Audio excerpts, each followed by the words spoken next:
오늘은 종려주일입니다.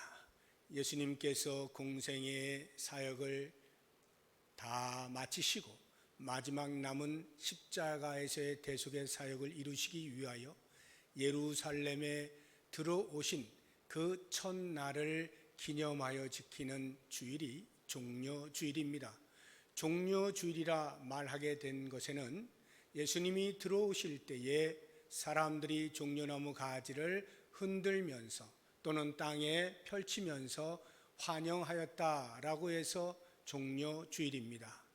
많은 나무 가운데에서 왜 하필이면 종려나무인가 하는 부분에 대해서는 역사적, 사회적, 문화적 배경도 있고 성경에서도 이야기를 해주고 있는 바가 있는데, 종려나무는 승리나 기쁨, 환호를 상징할 때 사용이 되어지는 것입니다.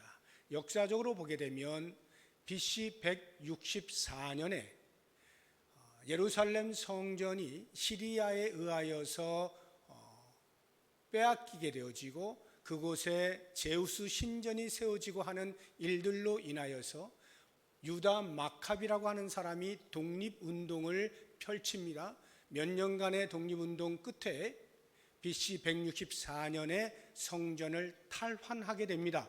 그러면서 성전을 정화하고 하나님께 그 성전을 드렸다라고 해서 성전봉헌일이라고 하는 민간 절기가 생겨나게 됩니다.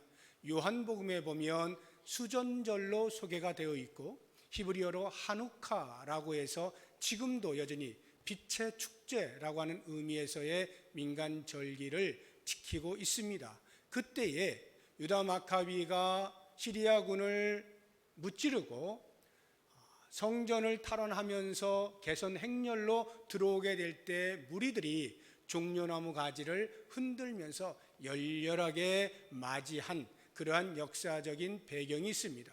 그때로부터 해서 승리를 상징할 때 또는 기쁨을 상징할 때 종려나무 가지를 흔들곤 하였던 것입니다. 성경에도 보게 되어지면 이 종려나무 가지가 그러한 의미가 있다는 것을 우리에게 보여주고 있는 구절이 있습니다. 요한계시록 7장 9절의 말씀을 보면 이 일 후에 내가 보니 각 나라와 족속과 백성과 방언에서 아무도 능히 셀 수 없는 큰 무리가 나와 흰 옷을 입고 손에 종려 가지를 들고 보좌 앞과 어린 양 앞에 섭니다. 이것은 마지막 심판이 끝나고 영원한 복락이 이루어지는 그때에 구원함을 입은 사람들이 어린 양과 보좌 앞에 서서 구원하심이 여호와와 어린 양께 있다라고 하는 찬송을 부르는 장면인데, 그때에 종려나무 가지를 흔드는 것입니다. 이렇게 최후의 승리 또는 말할 수 없는 기쁨과 환호가 있을 때에 사용했던 것이 종려나무 가지입니다. 그런 면에서 볼 때에 우리가 종려주일로 지키고 있는 것이죠. 오늘 말씀의 제목이 왕도에 들어가시는 예수님입니다. 예루살렘을 가리키는 것인데 왜 예루살렘을 제가 왕도라고 표현을 하는가 하면 예루살렘 안에는 두 개의 왕궁이 있기 때문입니다. 하나는 유대 민족의 왕궁, 다윗성이라고 하죠. 다윗이 왕이 된 이후에 헤브론에서 예루살렘으로 왕궁을 옮깁니다. 그 이후로 BC 586년에 멸망을 당하기까지 유대 사회의 모든 왕들은 그 다윗성에서 진무를 하였습니다. 다시 말하면 오늘날의 청와대가 있는 곳이다, 이런 의미죠. 뿐만 아니라 그곳에는 예루살렘 성전이 있었습니다. 제가 성전을 왕궁으로 표현하고 있는 이유는 거기에 만왕의 왕이신 하나님께서 임재하시고 백성들을 다스리기 때문입니다. 물론 상징입니다만 그 상징 속에서 하나님의 나라에 대한 개념이 들어있죠. 그렇게 볼 때에 그 왕도에 들어가시는 예수님이라는 말은 예수님께서 곧 두 왕궁의 주인, 왕이시다라고 하는 의미입니다. 그 말씀이 성경에 나와 있어요. 누가복음 1장 32절 33절을 보시면 그가 큰 자가 되고 지극히 높으신 이의 아들이라 일컬어질 것이요 주 하나님께서 그 조상 다윗의 왕위를 그에게 주시리니 영원히 야곱의 집을 왕으로 다스리실 것이며 그 나라가 무궁하리라. 이 말씀은 가브리엘 천사가 마리아에게 예수님을 잉태하고 해산하게 될 것이다 라고 하는 예언의 말씀을 주시면서 함께 주신 말씀이에요. 태어날 그 예수가 곧 이러한 사람이다 라고 하는 것인데, 다윗의 자손으로서 다윗의 혈통을 이은 이스라엘 민족의 왕일 뿐만 아니라 온 우주 만물에 영원히 무궁할 하나님의 나라의 왕이시다 라고 하는 차원에서 예수님을 알려주시는 겁니다.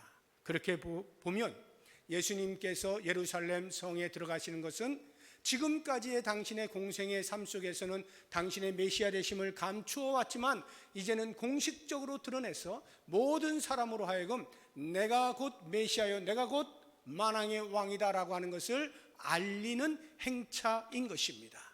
그렇게 예수님은 예루살렘 성에 들어가시게 되는데, 이 예루살렘 성에 들어가시게 되어지는 과정 속에서 우리는 두 가지를 통하여 교훈을 얻고자 합니다. 하나는 어떻게 들어가셨나라고 하는 부분이고, 또 다른 하나는 왜 들어가셨나 하는 것입니다.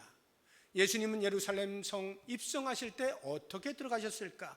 그 어떻게를 통하여 교훈을 얻고, 왜 들어가셨을까의 왜를 통하여 교훈을 얻고자 합니다. 먼저 어떻게를 살펴보면 예수님은 나귀를 타고 들어가십니다.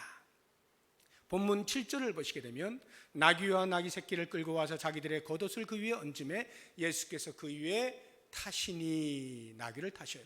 그러면 왜 나귀를 타셨을까? 그것은 겸손을 상징하기 위해서입니다. 5절 말씀을 보시게 되면 시온 딸에게 이르기를 내 왕이 내게 임하나니 그는 겸손하여 나귀 곧 멍에 매는 짐승의 새끼를 탔도다 하라 하였느니라.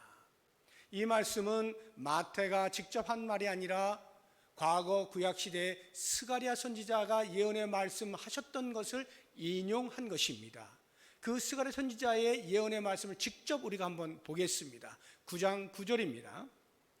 시온에 따라 크게 기뻐할지어다 예루살렘에 따라 즐거이 부를지어다 보라 내 왕이 내게 임하시나니 그는 공의로우시며 구원을 베푸시며 겸손하여서 나귀를 타시나니 나귀의 작은 것 곧 나귀 새끼니라 라고 말씀을 하는데, 이 마태가 이것을 인용할 때에는 나귀 새끼를 타시는 겸손만 강조를 한 거예요. 앞서 공의로우시고 구원하시는 자에 대해서는 마태복음에 기록이 되어 있지 않아요. 그만큼 마태는 지금 예수님이 예루살렘 성에 입성하실 때 겸손의 모습으로 입성하셨다는 것을 강조하고 있는 것입니다.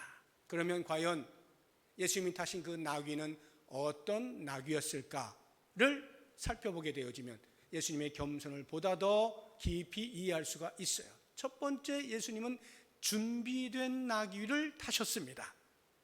2절 3절을 보시게 되면 이르시되 너희는 맞은편 마을로 가라 그리하면 곧 매인 나귀와 나귀 새끼가 함께 있는 것을 보리니 풀어 내게로 끌고 오라. 만일 누가 무슨 말을 하거든 주가 쓰시겠다 하라. 그리하면 즉시 보내리라.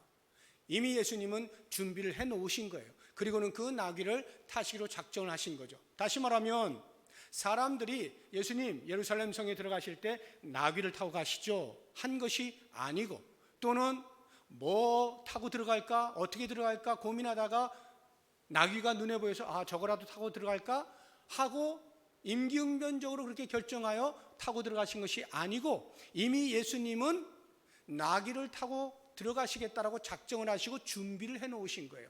스스로 나귀를 타시겠다 작정을 하신 것이죠. 이것이 예수님의 겸손이에요. 2014년으로 기억합니다. 로마의 교황, 전 세계의 교황, 가톨릭의 왕, 교황 프란치스코가 우리나라에 방문한 적이 있어요. 8월 14일부터 18일까지 4박 5일 여정으로 방문한 적이 있는데, 그때에 그 일정을 소화하기 위해서 어떤 차를 타고 움직일까라고 할 때 그가 결정한 것이 우리나라 차 기아 소울이라고 하는 준중형차 차를 선택을 했습니다. 그때 저는 기억을 합니다. 언론들이 대서특필을 했어요. 교황이 이렇게 겸손하다, 겸허하다, 검소하다, 청렴하다, 결백하다 라고 하는 것들을 상징적으로 보여준 사건이라 이렇게 언론이 보도를 한 것입니다. 큰 차, 리무진 같은 것을 타야 할 텐데 조그마한 중형차인 소울을 타고 이동을 하는 것에 대해서 감동을 받은 것입니다. 만약에 그렇다고 한다면 그에 비하여 만 왕의 왕이신 예수님께서 나귀를 타셨다는 것은 그 당시로 보자고 하면 적어도 말을 타고 입성을 하셔야 되는데 나귀를 타고 입성하셨을 때의 그 모습이 얼마나 초라했겠어요. 예수님은 그 정도로 겸손하게 예루살렘 성에 입성을 하신 것입니다. 뿐만 아니라 예수님이 타신 그 나귀는 아무도 타보지 않은 나귀 새끼였습니다. 누가복음이나 마가복음에 보면 이 마태복음에서 기록해 놓고 있지 아니한 사실을 우리에게 알려줘요.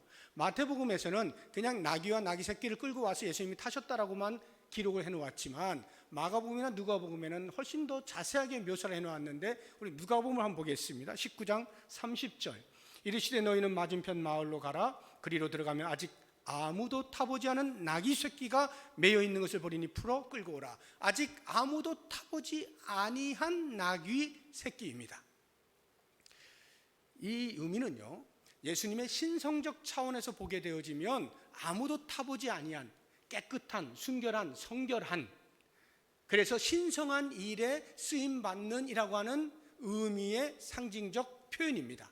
그렇지만 예수님의 인성적 차원에서 이 표현을 이해를 하면 그것은 사람이 아직 탈만하지 못한, 타다가 그냥 넘어질 수 있는 유약한 것을 상징할 때 쓰는 표현이에요. 아직 아무도 타보지 아니한, 검증되지 아니한 그러한 나귀 새끼를 탔다. 즉 만왕의 왕으로서 예루살렘 성에 들어가시는 예수님의 격과 그 모습이 맞지가 않는 우스꽝스러운 모습이라는 것을 말씀하고 있는 것입니다. 제가 얼마 전에 세종대왕과 장영실에 대한 영화를 봤어요. 두 사람의 우정을 이제 극화시켜 놓은 천문이라고 하는 영화인데 거기를 보시게 되면 이런 장면이 나옵니다. 세종대왕이 행차를 하는데 수없이 많은 수십 명의 시종들이 이제 따라가죠. 장영실이 이 세종대왕이 타고 갈 가마를 특별히 제작을 합니다. 왕이 타는 가마를 안녀라고 하는데 이 안녀가 굉장히 높아요. 거의 2층 수준으로 높고 밑에 수레가 이제 사람들이 이렇게 끌고 가면서 행차를 하는 것입니다. 수많은 사람들이 앞뒤로 쭉 따라가요. 그런데 진흙밭을 만나게 되어지면서 수레 바퀴가 빠지고 끌고 나오는 과정에서 그 안녀의 부품 하나가 이제 고장이 나서 전복이 됩니다. 그래서 왕이 나 뒹굴어진 거죠. 그때에 왕이 일어서니까 모든 신하들이 그 진흙밭에 전부 바짝 엎드려 가지고 똑같은 말을 외치는데 죽여 주시옵소서 이래요. 죽여 주시옵소서. 계속해서 죽여달라는 거예요. 왜? 왕이 그렇게 되면 안 되거든요. 왕의 신분이, 왕의 위치가 그렇게 되면 안 되는 건데 우리의 실수입니다. 우리를 죽여주세요. 이런 말이에요. 그만큼 왕은 고귀한 것이고 함부로 행차가 되어져서는 안 되는 것이고 그 격에 맞게 행차가 되어져야 되는 것인데 실수가 일어났다 이 말이죠. 이게 비단 왕의 시대에만 그럴까요? 오늘날 대통령 시대에도 마찬가지예요. 대통령이 어디를 간다 하면 경호원들이 그 리무진 큰 차 그 앞뒤로해서 쫙 같이 가지 않습니까? 가끔 우리가 TV에서 이렇게 카메라로 잡히는 걸 보면 경호원들이 이렇게 따라다니잖아요. 그건요 세 발의 피예요. 카메라에 안 잡힌 경호원들이 부지기수로 그 주변에 깔려 있습니다. 그렇게 경호하여서 행차하는 거예요. 그런데 예수님은 어떠십니까? 쫄랑쫄랑 나귀를 타고 한없이 초라한 모습으로 만왕의 왕이라고 도저히 말할 수 없는 그런 모습으로 성에 들어가시는 거죠. 그것이 바로 예수님의 겸손이라고 하는 것입니다. 이 겸손은 예수님의 일생 자체입니다. 태어나시면서부터 이미 예수님은 겸손하게 태어나셨어요. 사도 바울이 그것을 이렇게 표현을 하고 있죠. 빌립보서 2장 5절 7절 보시면 너희 안에 이 마음을 품으라 곧 그리스도 예수의 마음이니 그는 근본 하나님의 본체시나 하나님과 동등됨을 취할 것으로 여기지 아니하시고 오히려 자기를 비워 종의 형체를 가지사 사람들과 같이 되셨고. 사람이 지렁이가 된다? 아무도 믿지도 않고 말도 안 되는 우스운 이야기죠. 피조물이 되는데도 말이 안 되는 거예요. 그런데 창조주이신 신 예수님께서 피조물인 인간의 모습으로 내려오셨다? 더 말이 안 되는 거죠. 그런데 실제로 그 일이 일어난 것입니다. 그것을 신학적 용어로 예수님의 자기 비하라고 이야기를 해요. 태어나실 때부터 이미 예수님은 최하의 자리에 태어나셨어요. 인간들의 삶 가운데서도 거의 찾아볼 수 없는 말들이 기거하는 마구간에서 태어나시죠. 말들이 먹는 그 먹이통인 구유에 눕혀지시죠. 거의 있을 수 없는 그러한 낮아짐의 모습이에요. 태어날 때만 그러셨나요? 죽으실 때는 더 심했습니다. 그 죽으심에 대해서 사도 바울이 그 다음에 빌립보서 2장 8절에 이렇게 표현을 해놓고 있어요. 사람의 모양으로 나타나사 자기를 낮추시고 죽기까지 복종하셨으니 곧 십자가에 죽으심이라. 십자가에 죽으셨다라고 하는 이것이 얼마만큼의 겸손이냐면 사람의 눈으로 볼 때의 십자가는요 일반 죄인들이 죽는 자리가 아니에요. 죄인 가운데서도 아주 흉악한 죄인, 극악무도한 일을 저지른 죄인이 죽는 자리, 매달리는 곳, 거기가 십자가예요. 뿐만 아니라 하나님의 눈으로 볼 때에 하나님께서 저주하셔서 그 저주를 받은 사람이 매달리는 곳이 십자가예요. 그러니까 하나님이 버리신 사람, 하나님이 외면하신 사람, 그 사람이 매달리는 곳이 십자가입니다. 하나님의 아들이신 예수님께서 하나님으로부터 외면당하고 버림받고 저주받은 자라는 칭함을 받으면서 매달려 죽으신 자리가 십자가예요. 예수님은 태어나시면서부터 죽으시기까지 전체가 겸손이었습니다. 이러한 예수님의 겸손을 볼 때 우리는 두 가지를 생각할 수 있어요. 하나는 성품적 겸손, 도덕적으로 나는 마음이 오냐고 겸손하니 라고 할 때 예수님의 그 성품의 겸손함. 그러나 지금 표현하고 있는 이것은 그 성품적 겸손을 넘어서는 겸손이에요. 사명적 겸손이라고 말합니다. 사명적 겸손이란 하나님의 뜻을 이루기 위하여 나의 뜻을 굽히는 거예요. 하나님의 뜻에 순종하기 위하여 나의 의지와 나의 생각을 버리는 거예요. 포기하는 것입니다. 예수님은 한평생 그렇게 사셨어요. 요한복음 5장 30절 말씀, 내가 아무것도 스스로 할 수 없노라. 듣는 대로 심판하노니 나는 나의 뜻대로 하려 하지 않고 나를 보내신 이의 뜻대로 하려 함으로 내 심판은 의로우니라. 아버지의 뜻대로만 하는 삶, 그래서 나는 아무것도 스스로 할 수 없다. 이것은 능력이 안 된다는 뜻이 아닙니다. 예수님도 동일하게 하나님과 본체셔요.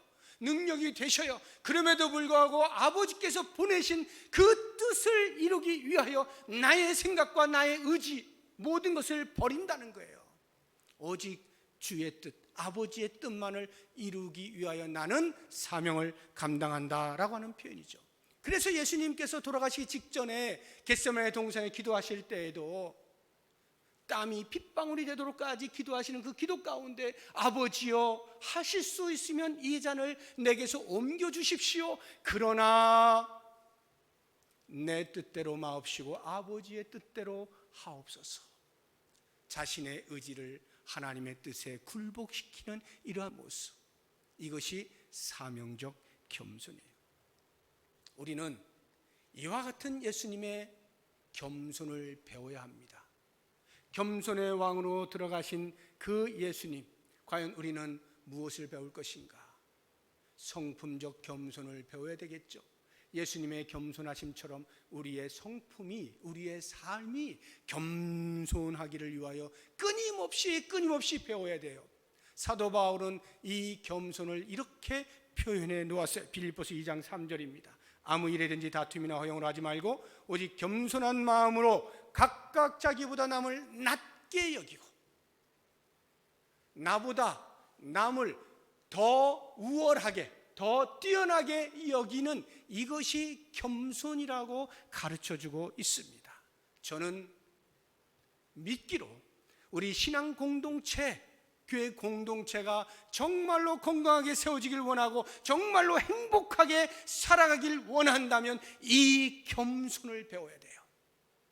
나보다 남을 낮게 여길 수 있는, 겉으로 척하는 것이 아니라 우리의 속사람으로부터 나보다 남을 낮게 여길 수 있는 이러한 마음들이 되어 있을 때 우리 교회 공동체는 말할 수 없는 행복감으로 어느 누가 보아도 건강한 공동체라고 말할 수 있는 그러한 공동체를 유지할 수가 있게 됩니다. 어쩌러 원하기는 나보다 남을 낮게 여길 수 있는 이 겸손함이 내 삶에서 자연스럽게 나올 수 있기를 위하여 끊임없이 수고하시고 애쓰시고 훈련 받으시고 연단을 받으실 수 있기를 바라고, 또 한 가지 겸손을 우리가 배워야 한다면 그것은 사명적 겸손이에요. 이미 말씀을 드린 것처럼 하나님의 뜻에 나의 뜻을 굴복시키는 것입니다. 이것을 못해서 책망을 받은 사람이 있죠. 이스라엘의 초대 왕인 사울 왕이 사무엘 선지자에게 책망을 받잖아요. 우리 사무엘상 15장 22절 보겠습니다. 사무엘이 이르되 여호와께서 번제와 다른 제사를 그의 목소리를 청종하는 것을 좋아하심같이 좋아하시겠나이까? 순종이 제사보다 낫고 듣는 것이 순양의 기름보다 낫습니다. 이 말은 사무엘을 통해서 하나님께서 사울 왕에게 아말렉을 진멸하라고 명령을 내리셔요. 그런데 사울이 아말렉과 싸운 과정에서 왕인 아각 왕을 포로로 잡아 살려둡니다. 그리고 가축들 가운데 좋은 것들을 취합니다. 사무엘이 와서 묻습니다. 왜 하나님이 말씀하신 대로 안 했습니까? 그때 사울 왕이 이렇게 이야기를 해요.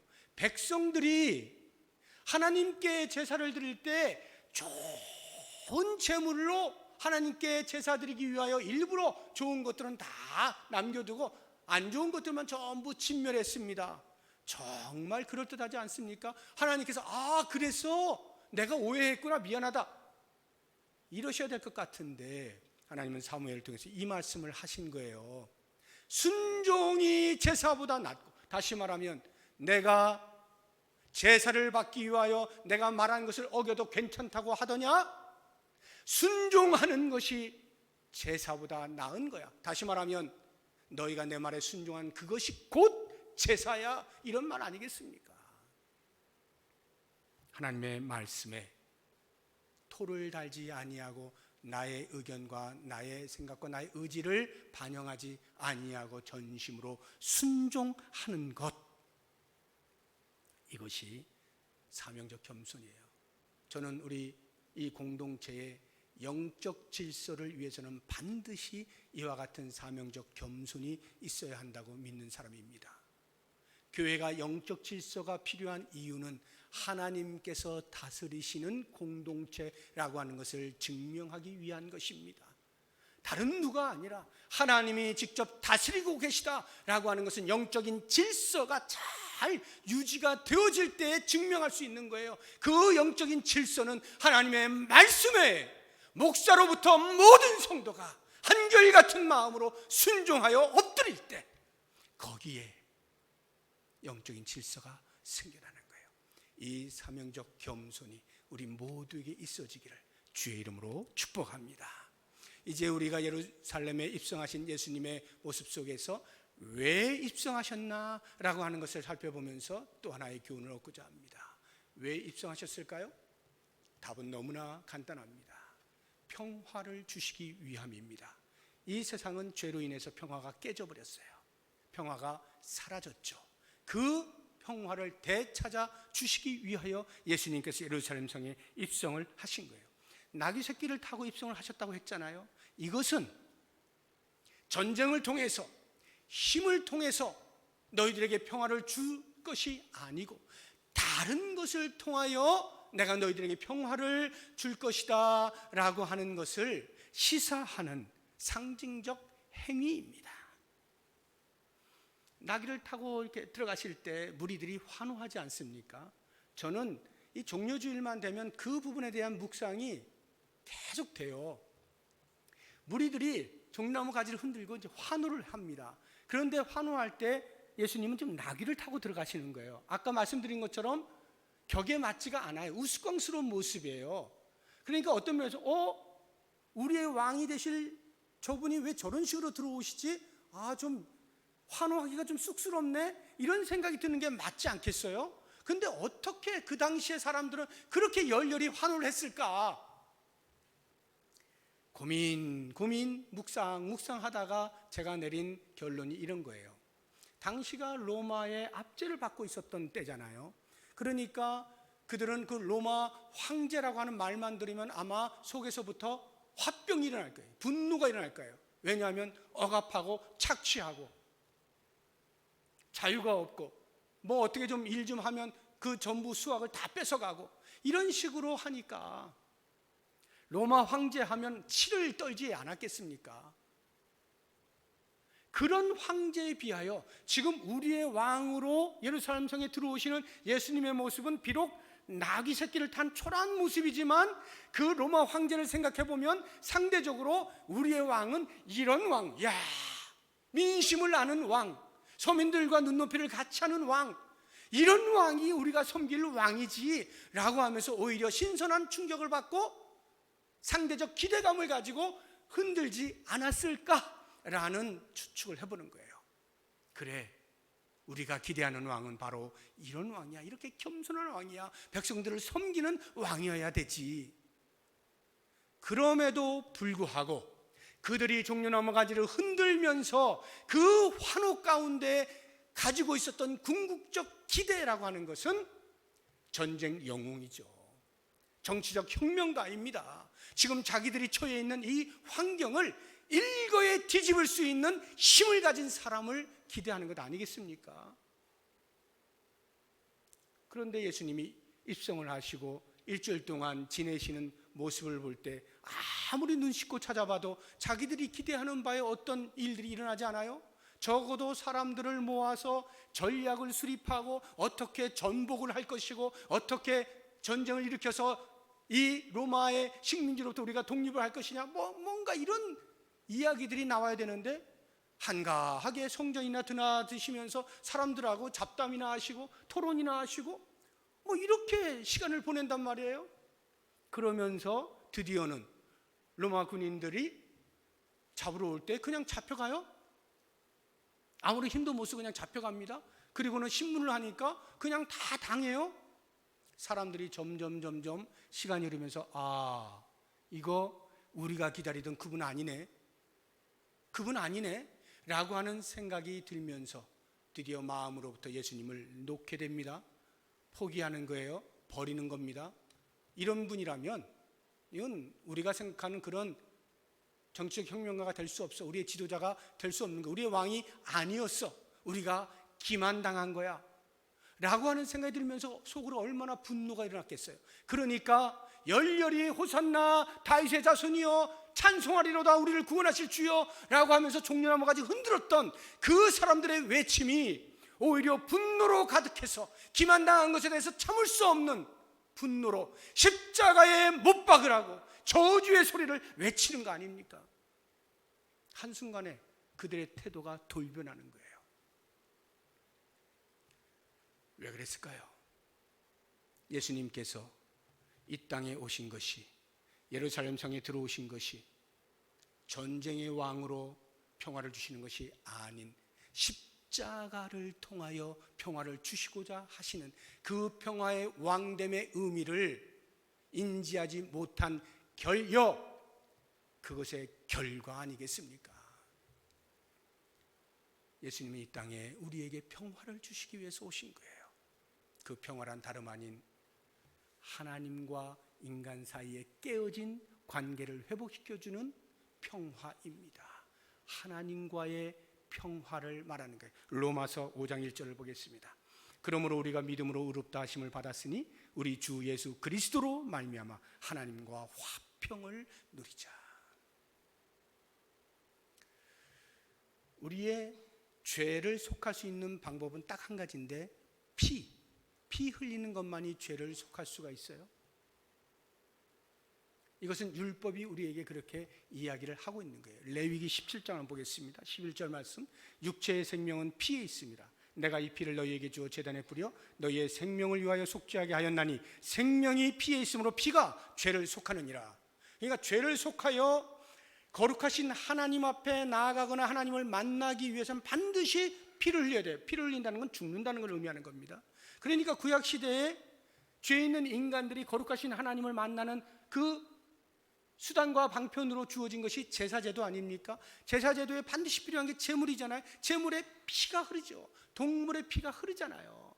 그래서 동물에게 인간이 지은 죄를 전가하여서 깨끗하다 여김받고 하나님을 만나는 거예요. 바로 이것을 예수님께서는 더 이상 동물의 피가 아닌 당신의 피로서 이 일을 이루시게 된 거죠. 히브리서 9장 12절 말씀. 염소와 송아지의 피로 하지 아니하고 오직 자기의 피로 영원한 속죄를 이루사 단번에 성소에 들어가셨느니라. 하나님과 인간 사이에 깨어진 관계를 다시 화평케 하시기 위하여 더 이상 동물의 피로 일시적으로 반복적으로 할 것이 아니라 당신의 흠없는 죄 없는 피로 속죄하심으로 대속하심으로 모든 인류의 죄를 사하시고 하나님과 화평을 이루게 만들어 주신 것이죠. 이게 십자가의 은혜예요. 예수님이 예루살렘 성에 들어가신 것은 바로 이 십자가를 지시기 위함이었죠.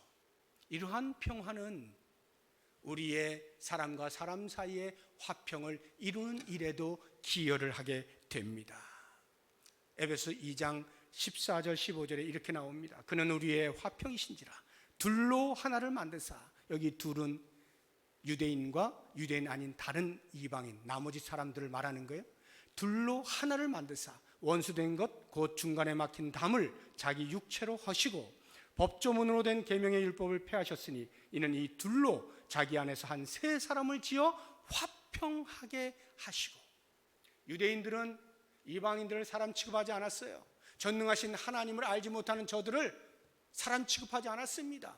그러한 차별을 예수님께서 십자가를 지셔 그 십자가 안에서 한 세 사람을 지어 화평하게 하시는 거예요. 이 땅은 죄로 인해서 차별이 있을 수밖에 없어요.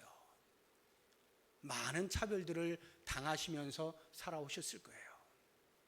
이번에 이 코로나 바이러스 19에서도 놀랄 만한 일들이 있죠. 이 차별과 관련해서 지금 우리나라는 질서 있게 잘 지금 잡혀가고 있습니다. 그러나 지금 유럽이 어떻습니까? 정신을 못 차리죠.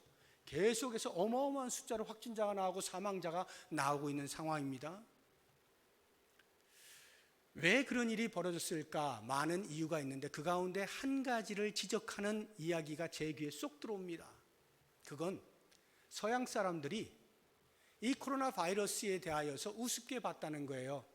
저 중국 사람, 저 동양인, 저런 미개한 사람이 걸리는 바이러스 우리는 걸릴 일이 없지. 말도 안 되는 소리야 하고 초동 대처에 실패했다 이 말이에요. 차별이죠. 저런 미개한 아시아인이 걸리는 바이러스 우리가 왜 걸리겠어? 인종적 우월감을 갖는 거예요. 그런데 어떻습니까? 피해가지 못하죠. 그러니까 3월 27일로 제가 기억하는데 영국의 국무조정실장이 담화문을 발표했어요. 그 담화문을 발표할 때가 영국 수상이 코로나 바이러스 확진자로 판정이 난 이후입니다. 담화문을 발표할 때 많은 것 중에 딱 한마디가 제 귓전을 때립니다. 바이러스는 사람을 차별하지 않습니다.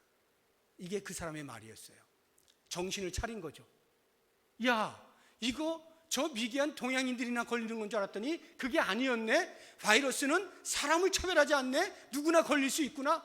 그리고 그때부터 정신을 차리고 강력하게 대처를 하지만 이미 늦었잖아요. 그러니까 지금도 계속 지금 일어나고 있는 거 아닙니까? 여러분, 이 세상은 차별이 있어요.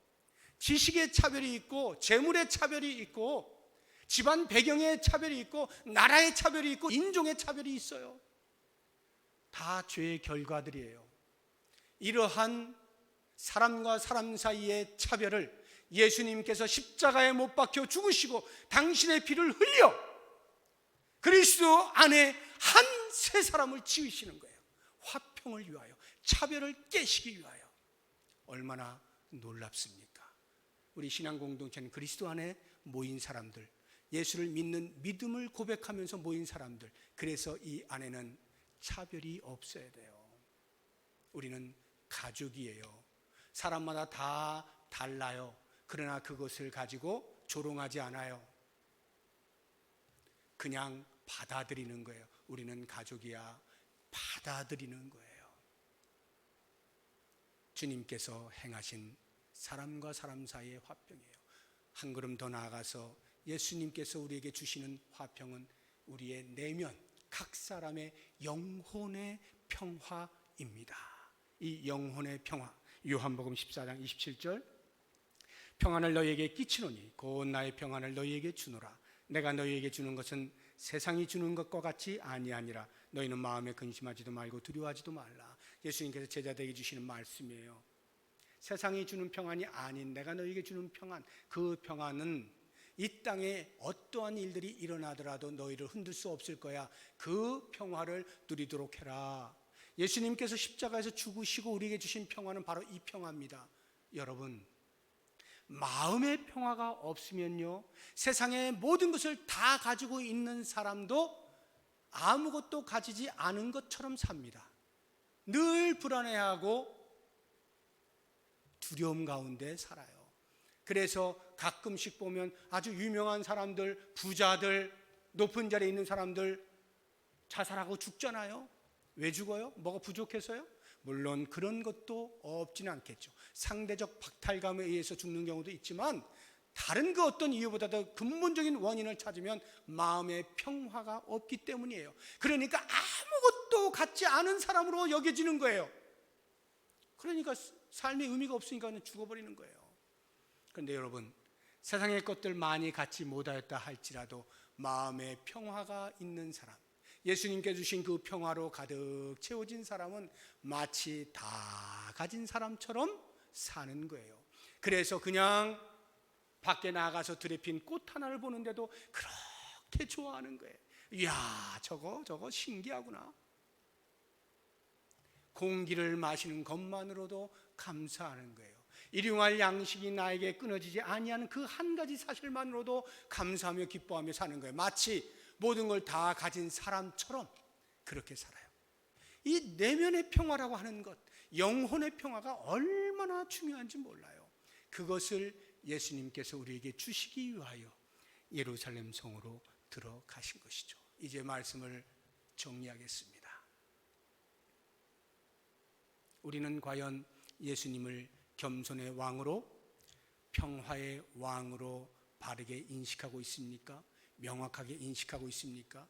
당시의 사람들이 물었습니다. 저 사람이 누구냐? 10절 보십시오. 예수께서 예루살렘에 들어가시니 온 성이 소동하여 이르되 이는 누구냐?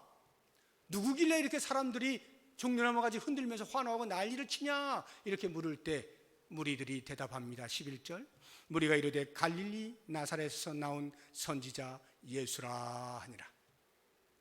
이 대답에 대해서는 두 가지 해석이 있어요. 하나는 나사렛에서 나신 이 예수가 우리가 지금까지 기다려왔던 바로 그 선지자 메시아다, 이렇게 고백한 것이라고 해석하는 사람들이 있고, 또 한편은 그게 아니라 조롱 섞인 말이다. 나사렛에서 무슨 선한 것이 나겠느냐라는 말씀 아시죠? 그러니까 저가 선지자라고 하긴 하지만 나사렛 출신인데 뭐 볼 게 있겠어. 라고 하는 조롱 섞인 말로 한 것이라고 해석하는 사람들이 있어요. 중요한 것은요, 그 선지자로 보든 조롱 섞인 말로 한 것이든 상관없이 우리는 더 중요한 것을 알아야 되는데, 예수님은 겸손의 왕으로, 평화의 왕으로 이 땅에 오신 분이라고 하는 사실, 이것을 명확히 아는 게 중요해요.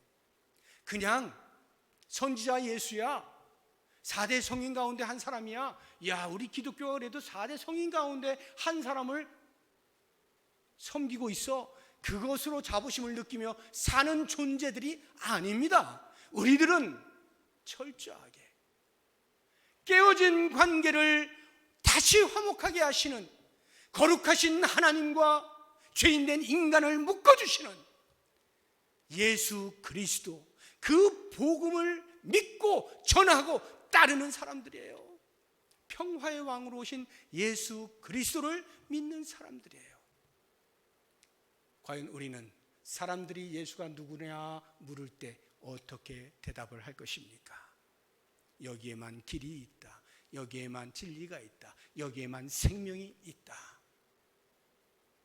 예수 그리스도를 통해서만 구원에 이를 수 있음을 담대하게 선포하시면서 그 겸손의 왕을 닮아 겸손의 삶을 살며, 평화의 왕을 닮아 평화를 나누며 평화를 누리며 살아갈 수 있는 우리 모두가 될 수 있기를 주의 이름으로 축복합니다.